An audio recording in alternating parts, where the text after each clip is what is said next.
Buenos días, fuerte y claro. Muy buenos días, fuerte y claro, de nuevo en la palestra.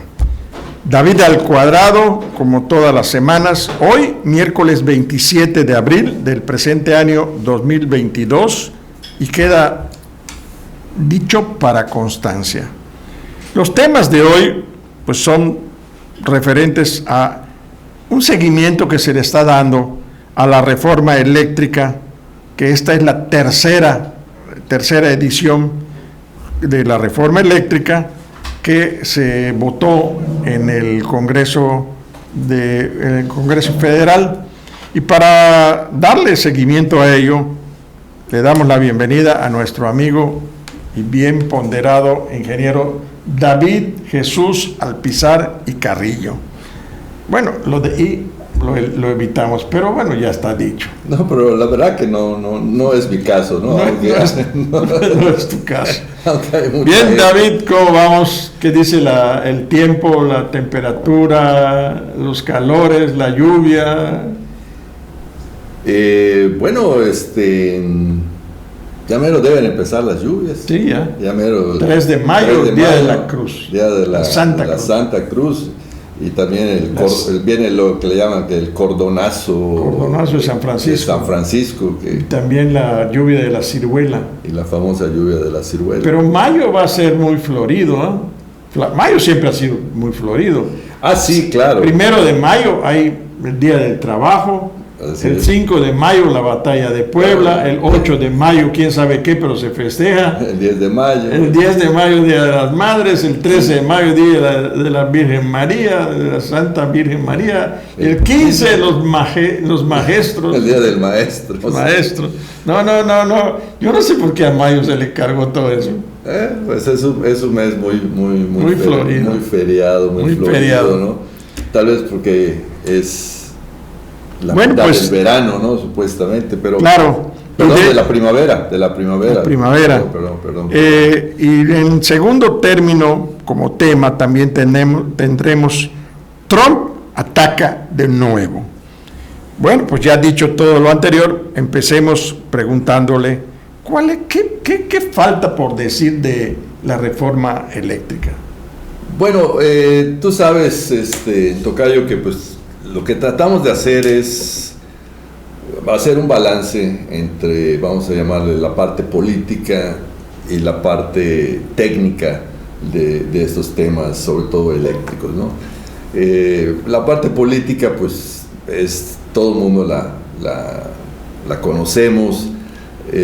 Hoy, pues, después de la votación, surgió esta campaña orquestada aparentemente desde el propio presidente de la República, de decirles traidores a la patria a los que votaron en contra, a los diputados que votaron en contra, ¿no? Y esto pues ha generado pues mucho enojo por parte de la oposición. Han hablado de demandar al presidente y al partido Morena, porque pues sí,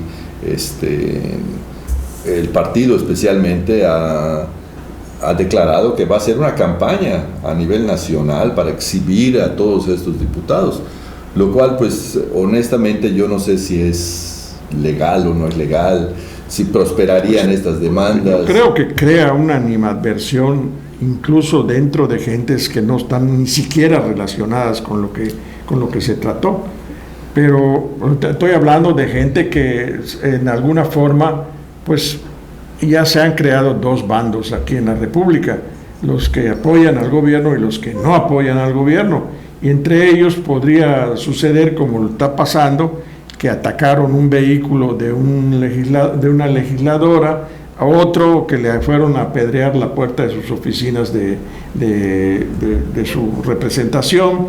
En fin, se dan cosas como esas. Sí, y mira, tratando de buscarle una explicación a esto, ¿no? O sea, pensaba yo en el transcurso de la semana, no sé si tú, bueno, creo que todo el mundo va a identificar este dicho popular que dice que en la guerra y en el amor todo se vale, ¿no?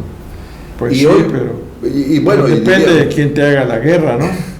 Y bueno, obviamente no pues no quisiéramos pensar que vamos a equiparar las cuestiones políticas con una guerra, pero en un sentido figurado, podemos decir, en un sentido diferente, pues yo creo que desde la llegada de López Obrador estamos viviendo una guerra política.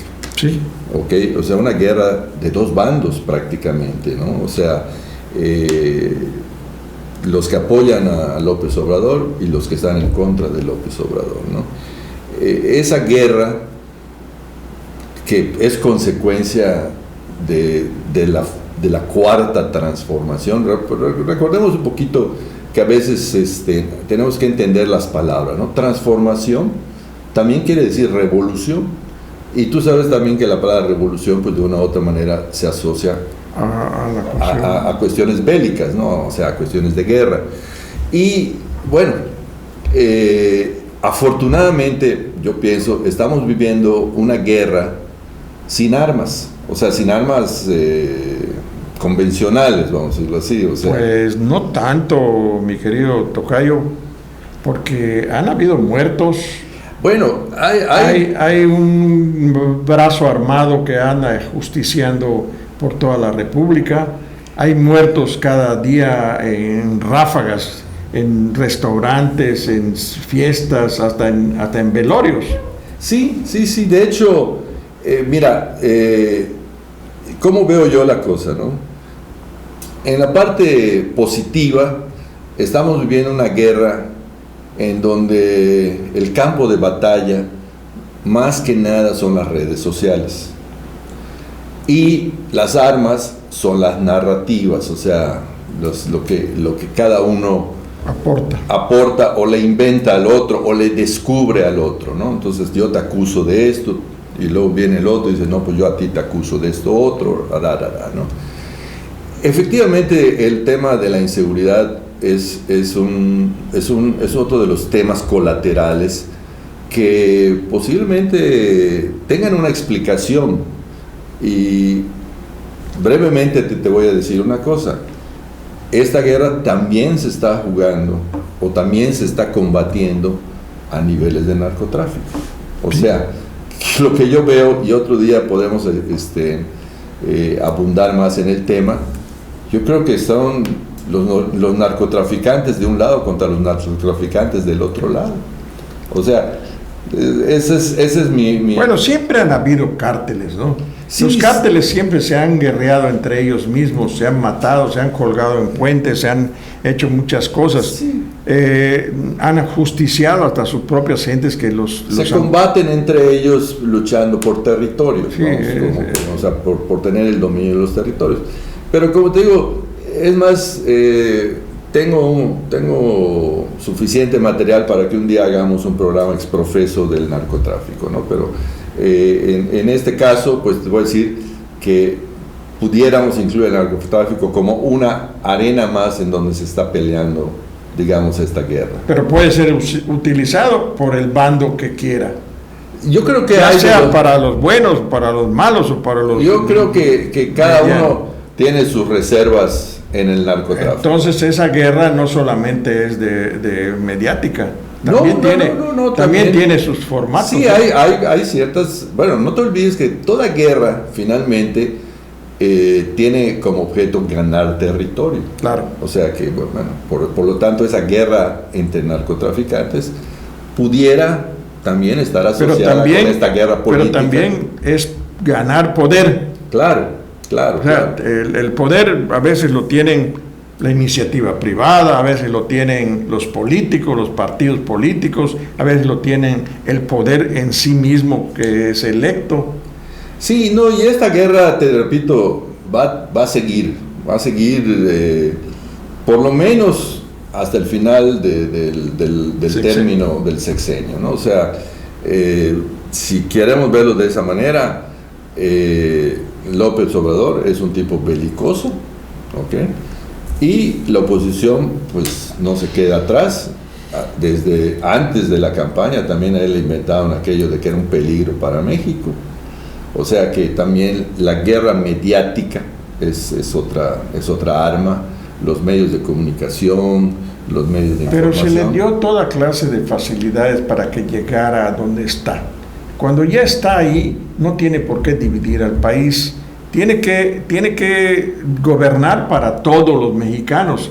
Él rinde protesta no para su grupo, para su equipo, para su renovación, para su política. Él rinde protesta para gobernar a México. Sí, mira, de hecho, entre los principales errores que yo le veo a López Obrador es que nunca ha tenido la humildad suficiente para hacer un llamado a la unidad. No. O sea, está bien, hay enemigos, pero si tú haces un llamado a la unidad, inclusive pones en más evidencia a aquel que no se quiera sumar. Porque si tú presentas un proyecto de nación y haces un llamado a la unidad, entonces evidencias más a aquel que se opone, que se niega. Entonces López Obrador, a mi juicio, es uno de los errores más graves que ha cometido, es nunca haber tenido, porque han habido oportunidades. Sí. O sea, por ejemplo, en la misma pandemia, era el momento de hacer un llamado a la Sí, unidad. pero se le fue de boca y dijo, nos cayó como anillo al dedo. Pero ¿qué significa para la gente que cuando tú dices me cayó como anillo al dedo, significa que es bueno para mí? ¿Es bueno para quién? ¿Para mi gobierno? No, para mí. Sí, de hecho, como esa expresión ha dicho Miles. Muchas otras que aparentemente no tienen sentido en el momento en que lo pronuncia, ¿no? Pues Así es. estamos pasando por una crisis epidemiológica o sanitaria y dice, la pandemia nos vino como anillo al dedo. Dices, espérate, ¿a quién le puede venir? Nadie, O sea, nadie desea una cosa así. Nadie puede ser. Luego él lo explica a su manera y dice, no, pues es que nos cayó como anillo al dedo porque nos da la oportunidad de ver cómo si el gobierno se preocupa por la gente. Bueno, peyorata que obviamente... La cosa que ha tenido es que no solamente esa humildad de pedir la unidad, sino que ha mantenido su gobierno en pro de una situación electorera. Electoral no, electorera, porque ha incluso golpeado al mismo instituto que le dio el poder, le proporcionó los métodos para poder llegar al poder. No llegó a través de una guerra, ni de matando gente, ni de una sonada, ni un golpe de Estado. Llegó por una elección popular con una mayoría de votos de 30 millones de votos. Bueno, se decía que eran 30 millones. Yo lo que creo es que ahí hubo mano negra. Bueno, habría que revisar muchas cosas, ¿no? Pero bueno, nos estamos saliendo un poquito del tema. El tema, sí. Vamos a regresarnos a lo de la reforma eléctrica. Más que nada por las consecuencias que está teniendo ya el hecho de que no se haya aprobado a nivel de constitución, a nivel de reforma constitucional, pero que ya el gobierno está actuando. ¿En base a qué? En base a la aprobación, si tú quieres, raquítica, pero al fin de cuentas aprobación que le dio la Suprema Corte, para que la ley secundaria que fue promulgada en el 21, pues ya sea aplicable en México. ¿Okay? Cuando él ya era gobierno en el 21. Ah, sí, fue una de sus... O sea, ¿no? en el 20 él manda una serie de decretos, se los vota el Poder Judicial, o sea, los jueces le votan esos. En el 21 mete una ley en donde, o sea, reforma la ley eléctrica y hace esos decretos, los inserta ya como modificaciones a la ley eléctrica, pero todavía estaban en fase de ser impugnables, o sea, porque todavía de ser ya ley suprema. De estar dentro o fuera de la constitucionalidad, sí. ¿ok?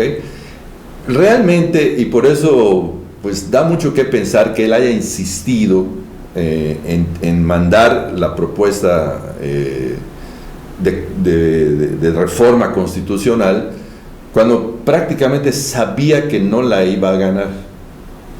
Entonces ahí es donde dicen que eso fue más bien una trampa que le tendió a los Pero otros. sí le estuvo trabajando al PRI, le estuvo trabajando a Lito, porque si él lograba, si él lograba llevar esto a rango constitucional, pues ya iba a ser inapelable. Claro. Sin embargo, te repito, con lo que le dio la Suprema Corte, él se lanzó, y además inclusive se lanzó antes de la aprobación de la Suprema Corte, y la primera muestra es que la Comisión Reguladora de Energía le frena una planta a Iberdrola, una planta grande de 500 megawatts, que está en Linares, Nuevo León. ¿Okay? Pero esta planta es un ejemplo de aquellas malas prácticas del autoabasto. Esta planta tenía 44 socios que se beneficiaban del autoabasto, que era un autoabasto ilegal, pues no estaba, o sea, era legal dentro de lo que decía la ley del 13, ¿no? Pero finalmente eran plantas que solamente fingían una sociedad con Iberdrola. Y la lista es muy llamativa. O sea, las principales industrias de Nuevo León están allá. Está Kimberly-Clark, está Cervecería Cuauhtémoc, está FEMSA, está el TEC de Monterrey, o sea, hasta instituciones educativas están metidas en esto, ¿no? Entonces, esto, aunque la misma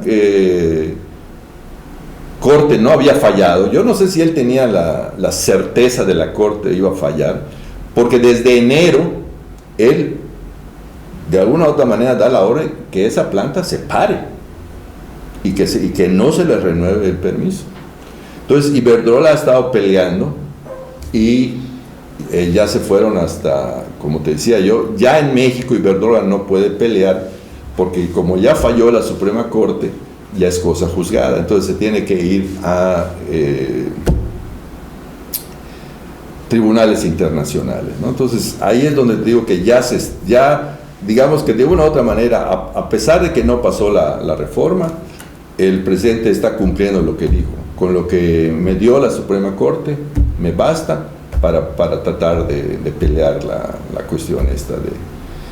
y déjame decirte, esta planta de Iberdrola no es ni eólica ni fotovoltaica, es una planta de ciclo combinado, como muchas otras que también tiene Iberdrola. O sea, consumen petróleo. Consumen petróleo, o sea que muchas veces aquí ni siquiera ese argumento de que la energía es limpia y barata, ¿no? Sino simplemente es una energía... Sí, pero en el 21 les dio palo a las energías limpias, en los articulados. En el despacho se hay, más que a las energías limpias, o sea, se lo dio a los intereses de terceros, a los intereses extranjeros, ¿ok?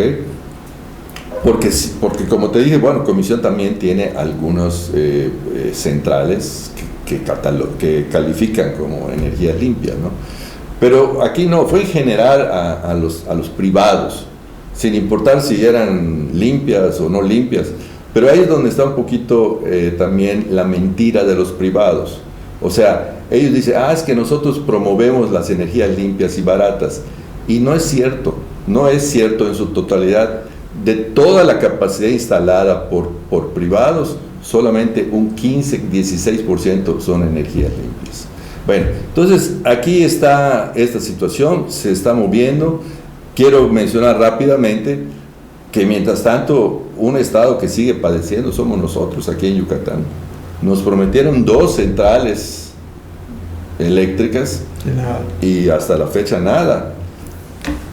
Hace unas semanas leímos que curiosamente uno de los interesados en poner una planta aquí en Yucatán era Iberdrola.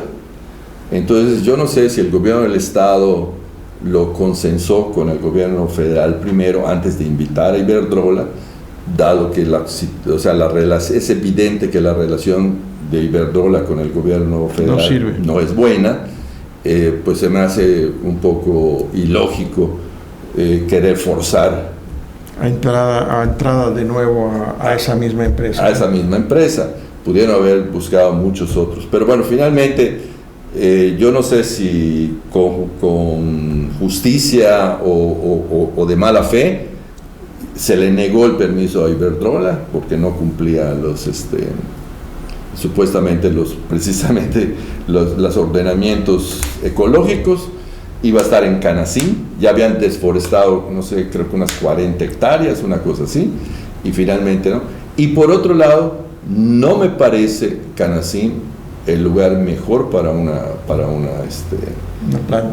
planta de ese tipo, especialmente... Es de ciclo combinado. Es de ciclo combinado, y no olvidemos que las de ciclo combinado usan mucha agua, porque al final de cuentas van a generar vapor, y ese vapor va a servir para mover las turbinas.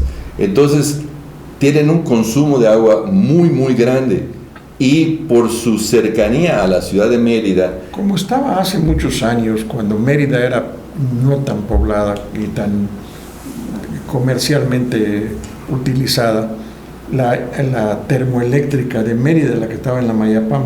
Es la Nachicocón. La Nachicocón. Sí, bueno, de hecho yo hice mis prácticas profesionales en Nachicocón, conocí esa central. Era de turbinas. Esa planta, en su última fase era de turbinas, ¿okay? Originalmente usaba máquinas de combustión interna, o sea, motores como los que tiene un coche, nada más que de tamaño gigantesco, ¿no? Pero después metieron 2 turbinas de vapor, y quemaba, no sé si combustóleo o diésel. Combustóleo. Luego, creo que nunca la llegaron a transformar a gas natural, pero bueno, finalmente... No, la cerraron finalmente. Sí, está cerrada. Ahorita ya prácticamente, hasta donde sé, ya no hay ninguna máquina, ya solamente las dejaron como oficinas y todo. Pero lo que sí es que esas plantas, más allá de solo la contaminación que generan por el tipo de combustible que usan, consumen mucha agua. Y por ejemplo, poner una planta en Canacín, a mí en lo personal se me hace que la ubicación está demasiado cerca de donde se nutre el agua potable de la ciudad de Mérida. Así es, todo lo que es Custal. Que está al sur de Custal. Yo esa planta la pondría yo tal vez más cercana a Izamal o una cosa así. ¿Por qué? Porque allá hay buenas reservas de agua que no estarían perjudicando a un núcleo poblacional como es la ciudad de Mérida. Pero bueno, esas son las cosas, y mientras tanto, pues el problema, ahí viene, como decíamos, ahí viene el verano, ahí vienen las lluvias, ahorita va a aumentar exponencialmente el consumo de energía y vamos a empezar a tener apagones. Así es. No se asusten porque viene la época de apagones. Se suman 2 situaciones. Una, la inestabilidad atmosférica que tenemos en esta época del año, y la otra, la falta de capacidad para cubrir una sobredemanda que se incrementa por el calor. Al haber mucho calor, la gente empieza a prender más aires acondicionados y eso... Pues ya lo vimos con la muestra de abril, ¿no? Así es. Entonces, pues bueno, son de las cosas que creo que vale la pena que comentemos, ¿no? Bien. Y ya pues, para terminar este tema, sí. Bueno, regresamos un poquito a la política. Hoy por la mañana leí una nota de un medio de Ciudad del Carmen, en donde dice que a nuestro buen amigo Alito Moreno sí, le están fincando le acaban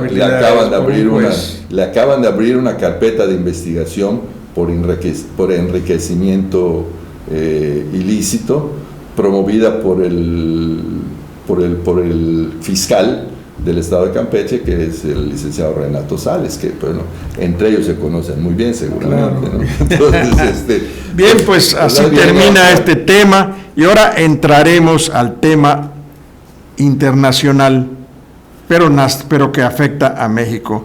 Trump ataca de nuevo. ¿Qué hay de eso? Bueno, gran revuelto ha causado en los medios políticos unas declaraciones que el señor Trump todavía no está en campaña para él, pero ahorita vienen en Estados Unidos renovación de de varias posiciones en el Congreso y también de gobernaturas. El que sí está en campaña, y hoy lo anunció, y bueno, se dijo también ya abiertamente a los medios, es Marcelo Ebrard. Marcelo asume de que él va a estar en la boleta para el 2024 por el partido Morena. Lógicamente hay otras corcholatas allá que ha mencionado el presidente, pero él dice, yo voy a estar ahorita en los 6 estados donde van a haber elecciones porque me interesa como preámbulo a la precampaña que vendrá en el 2023 para las elecciones que serán en el 2024. O sea, que abiertamente ya está en precampaña. Sí, no, de hecho, el rumor de que Ebrard hace rato que está en campaña no es nuevo. O sea, se comentan de muchas reuniones. Bueno, la Sheinbaum también está en campaña, ¿no? Sí, pero la Sheinbaum tiene una desventaja. Ella está anclada a la Ciudad de México. Distrito Federal. En cambio, la Ciudad de México. Ebrard, creo que hace unos días estuvo aquí en Mérida. Bien, y hay otro que está en... Vino a inaugurar... Hay un tercero que también no canta mal las rancheras, Monreal. Sí, no, Monreal también, o sea... Pero volviendo a Ebrard, hace poco estuvo aquí en Mérida porque inauguraron una oficina de... Sí, se da sus vueltas. Y después hubo una comida, o sea, casualmente hubo una comida entre ¿A quién engañan ahí con esas cosas? Es una cosa muy interesante, ¿no? Ya muchos, tanto a nivel, fíjate, todavía falta termina el 22, todavía falta el 23 y ya están futureando para el 24, ¿no? A todos los niveles. Bueno, es que en realidad... Te digo, y yo lo sé porque durante toda mi vida he estado metido en cuestiones electoreras y electorales y demás cosas más chinches. El 2023 en este caso es la antesala del 24, que solamente va a ser, el 2024 es presentación de candidatos por partidos políticos, inscripción de los candidatos, la precampaña que suelta el INE de un mes, de 30 días para que puedan hacer, y luego vienen las campañas políticas que duran alrededor de 3 meses, de 90 días, y posteriormente las elecciones el 6 de junio. Sí, es para las 6 gobernaturas. Prácticamente ese año, o sea, el medio año ese, el 224 dicen, pero es medio año en realidad, sí. En el que va a haber ese tipo de actividad. Pero el 223, a partir de ya, cuando diga noviembre de este año 22, entonces ya vamos a estar viendo a los que quieren en el PRI, en el PAN, en el PRD, o las coaliciones, o lo que sea. Por eso llama la atención este pequeño golpe que le están dando a Alito. Parece ser que por principio... él quiere ser el candidato a la presidencia, o sea que pues de una u otra manera, hasta los mismos con los que él está compitiendo en su alianza, se estarán frotando las manos de decir, bueno, uno menos. De que lo van a tundir. Sí, ¿Por qué? Porque pues se plantó por lo de la cosa esta, y porque lo están acusando de traidor a la patria, y porque lo van a exhibir, y porque además, digo, si Mérida es chica y se sabe todo, imagínate Campeche. O sea, las fotos de esa mansión que tiene de no sé cuántas hectáreas, o sea, en una parte muy exclusiva de Campeche, que creo que le llaman Campeche Hills, imagínate, o sea, casi como Beverly Hills, o sea, pero bueno. Está tremendo, cosas que por el estilo. Pero bueno, Trump, y vamos a ver Ebrard porque va junto con pegado.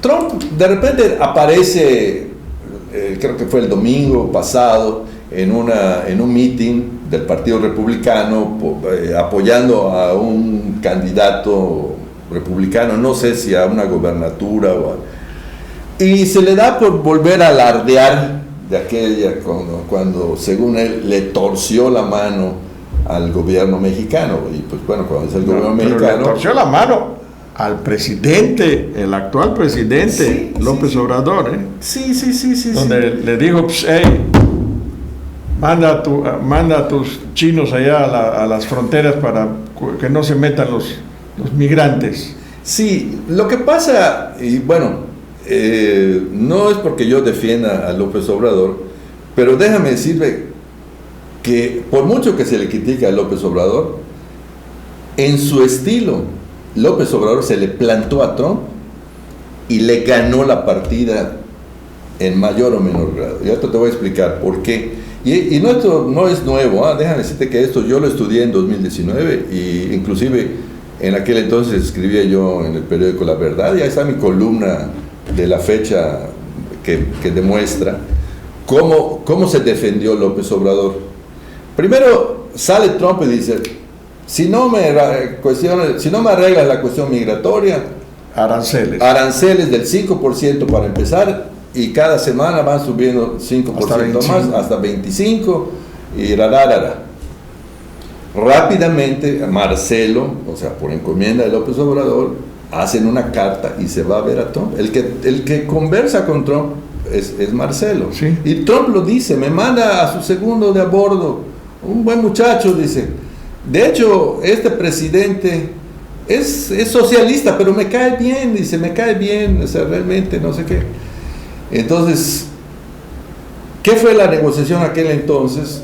Okay, que Trump dice, inclusive lo dice en esta nueva alarde de poder, vamos a decirlo así, dice, y le dije, me mandas 26,000 soldados a la frontera sur, y él me dijo, sí señor, claro que sí, mañana mando 26,000 soldados, cosa que por principio es mentira, porque en ese entonces la Guardia Nacional no tenía 26,000 efectivos. Sí se mandaron 6,000 efectivos a la frontera sur, pero digamos que esa fue la parte que el gobierno mexicano cedió, porque hubo una negociación.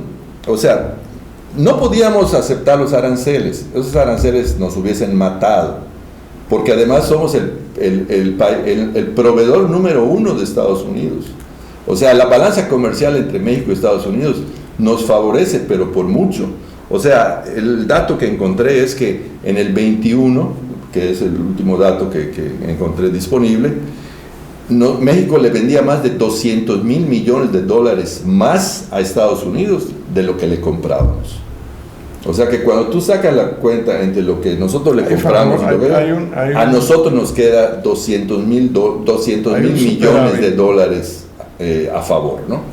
Entonces, pues obviamente el no contar con ese dinero, pues nos hubiese matado. O sea, digamos que Trump nos puso la pistola, pues, donde debe, en el corazón o entre ceja y ceja, ¿no? Pero él también tenía sus partes débiles. Entre otras cosas, y esto lo pueden checar porque está reportado en muchos periódicos norteamericanos. Fíjate qué curioso. Ayer leía yo que esta última bravuconada de Trump, la prensa norteamericana ni en cuenta, ni le dieron. En México sí fue.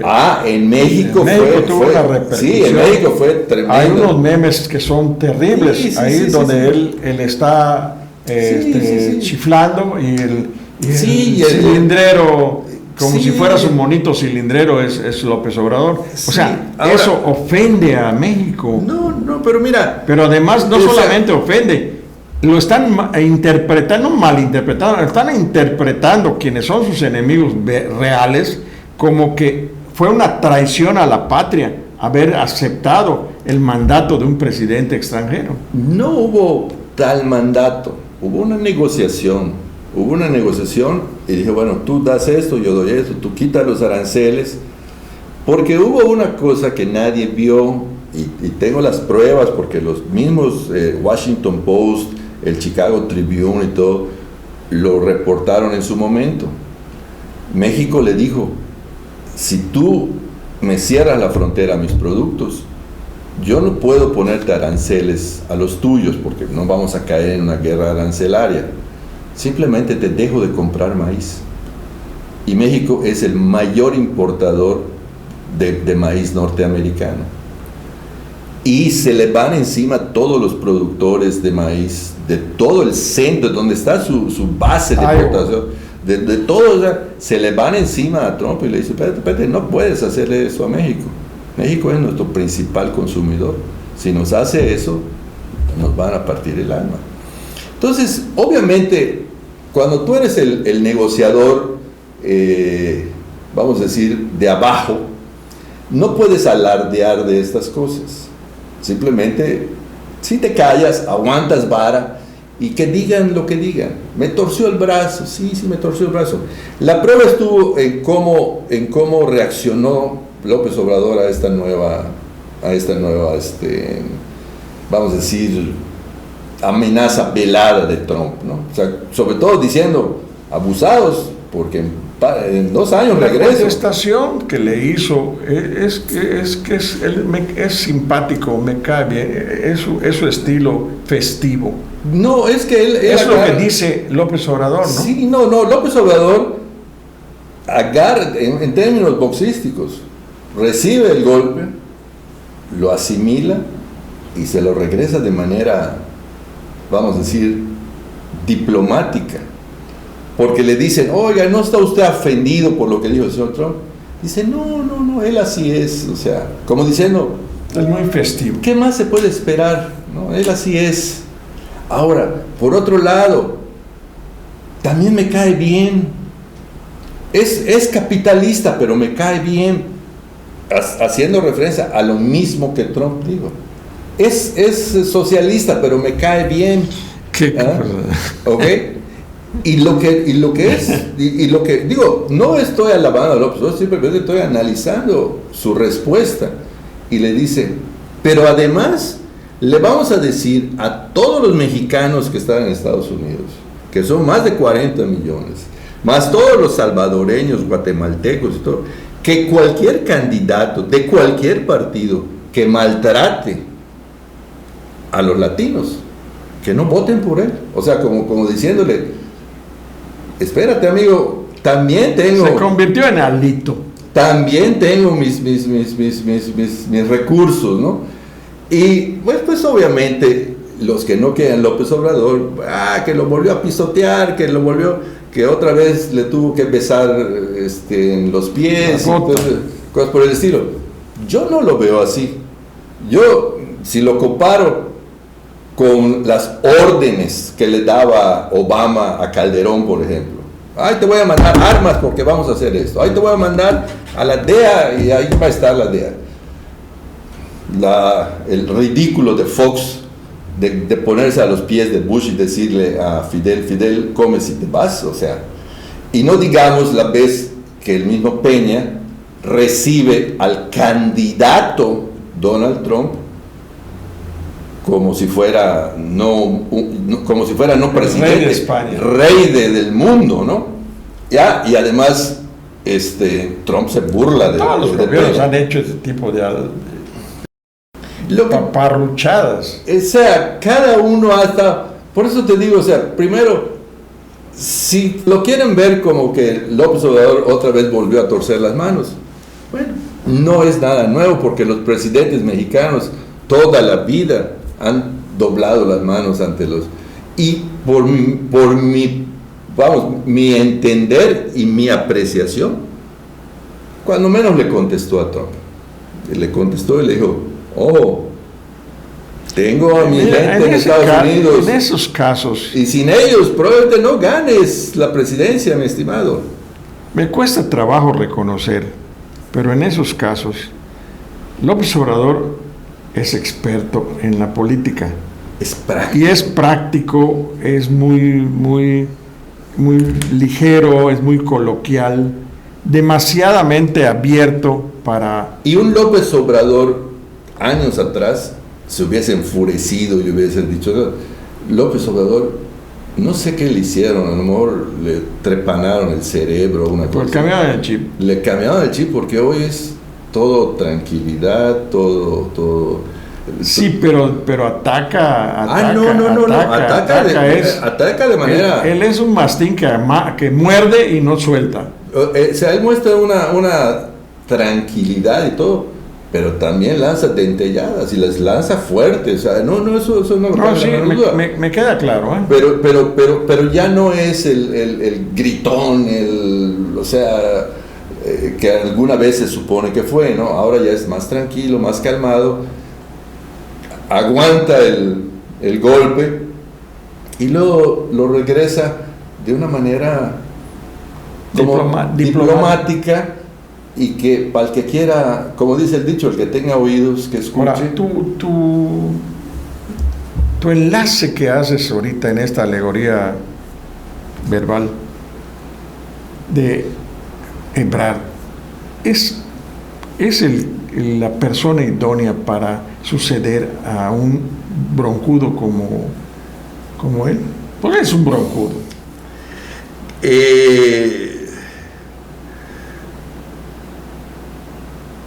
Monreal tiene el mismo estilo. Mira, te voy a decir una cosa. Monreal tiene el estilo. La Sheinbaum no tiene ningún estilo.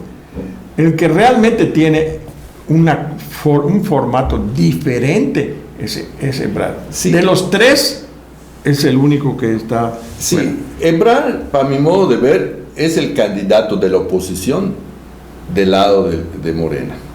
O sea... Sí, en Morena no jala. O sea, los de enfrente dicen, ojalá y sea Ebrard, ¿ok? Porque Ebrard, obviamente, no es como López Obrador. O sea, Ebrard es más al estilo... Trata de enmendarle la plana muchas veces al mismo jefe. Sí, de hecho lo hizo esta vez, agarró y dijo, no, yo quiero que sepan que en el evento aquel del 2019 el presidente se comportó con gran heroísmo y no sé qué, toda mi admiración y no se olviden que estamos hablando de... Recuerda que trae un clavo muy ardiente en la línea 12. No. Y recuerda que también trae otros recuerdos mucho más fuertes. Y dos, todavía no ha clarificado la cuestión de la compra de las vacunas. Bueno, la verdad es que ya vamos a tener que empezar a entrar al futurismo, ¿ok? Y sí, bueno, los tres más visibles en Morena... El menos malo. Ebrard. Todo depende... Te quiero decir una cosa, estoy hablando en mi contra, porque recuerden que el día que estuvo acá Monreal me dijo, tú vas a ser mi representante en Yucatán.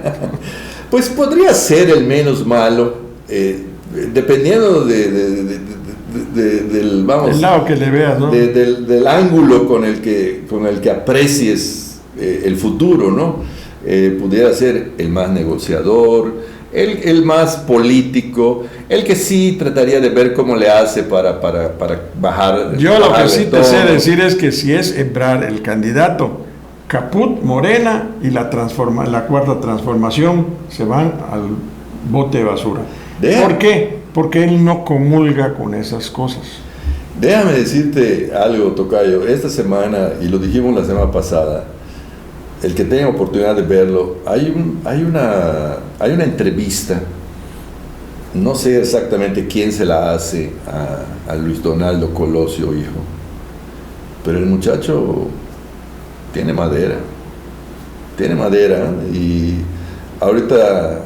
lo que no tiene es partido. ¿Quién sabe? ¿Quién sabe por qué? Ahora están hablando del MacPrian. ¿Sabes qué es el MacPrian?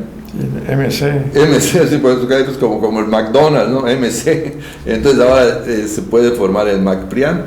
Pero como dijimos, Dante sabe que tiene una joya a su alcance y la va a tratar de capitalizar de una manera inteligente. Pero también tiene uno que está destruyendo esa joya en el mismo estado. Eso el Samuelito. Esa es otra cosa. ¿Qué cosa tan terrible eso de... Y ahí van a salir más cosas, ¿eh?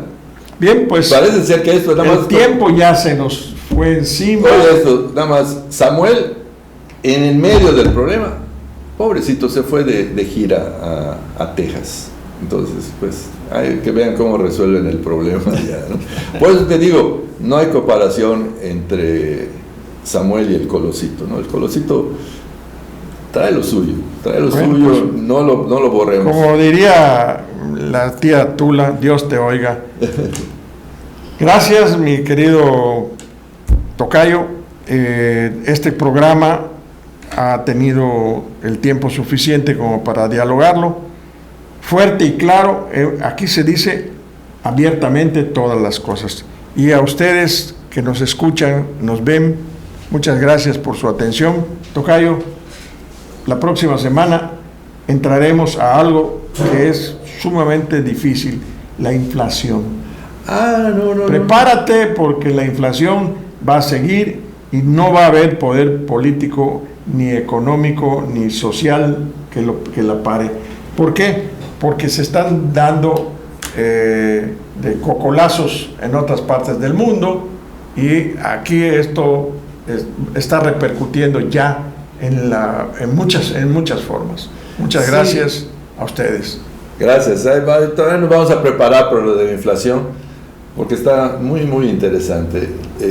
Obviamente es un tema que la gente politiza rápidamente, pero yo diría que el 95% de los mexicanos no entiende de dónde viene y cómo afecta o cómo se comportan esos movimientos económicos. Muchas gracias y nos vemos el próximo miércoles.